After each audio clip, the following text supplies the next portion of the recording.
I spent some time trying to find the right words to describe Jak and Daxter in a way that would do it justice. Several words come to mind: timeless, classic, flawless.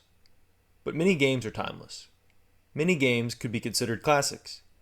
What then would cause me to conclude that Jak and Daxter, the Precursor Legacy, is the greatest 3D platformer of all time? After all, it's a genre that is rich with some of the best gaming franchises of all time. Mario, Banjo Kazooie, Ratchet and Clank, Sly Cooper, Crash Bandicoot, Spyro, and the list goes on and on. Why would I think Jak and Daxter is better than all of the games from those franchises? Is it nostalgia? Could be. But Jak and Daxter isn't the GOAT because of nostalgia. It's the GOAT because it lacks any real weakness compared to some of its counterparts. In my opinion, it's a perfect game. It's a truly polished experience with satisfying movement and combat, a historic, seamless world, addicting collectathon elements, and a protagonist you just can't help but root for. One of you has the light within. From before time, I have watched and waited for the true hero to return.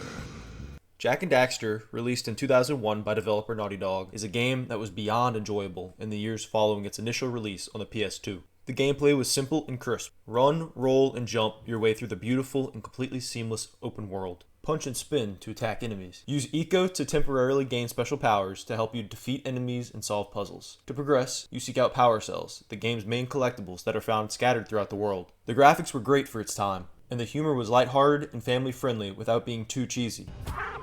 Oh no! No!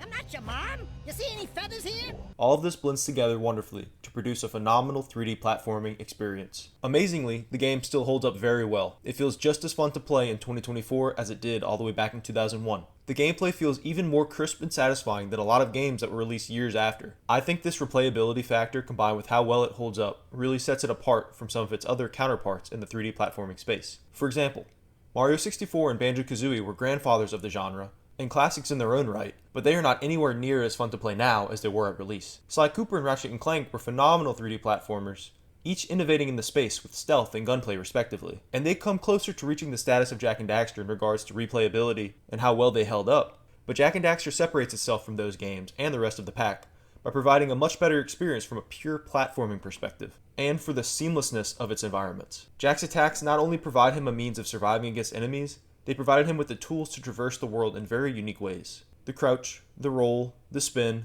all iconic and a blast to use in the game. As you traverse the vibrant and dangerous world that Naughty Dog crafted, eager to find and collect every last precursor orb, you will be amazed by the lack of load times and the seamlessness of the world that is reminiscent of modern gaming experiences. This was not just a nice feature, it was historic. According to the Guinness Book of World Records, Jak and Daxter: The Precursor Legacy was the first console game to present the player with a single, unbroken 3D world. This was thanks to Naughty Dog's advanced streaming technology, in which the game world could be explored without any loading times between areas. Before Grand Theft Auto 5, before Elden Ring, before The Witcher 3, there was Jak and Daxter. This historic achievement, combined with its excellent platforming, only further cements it as the greatest 3D platformer of all time. While it's my opinion that Jak and Daxter is the GOAT, there will no doubt be those of you that disagree with me.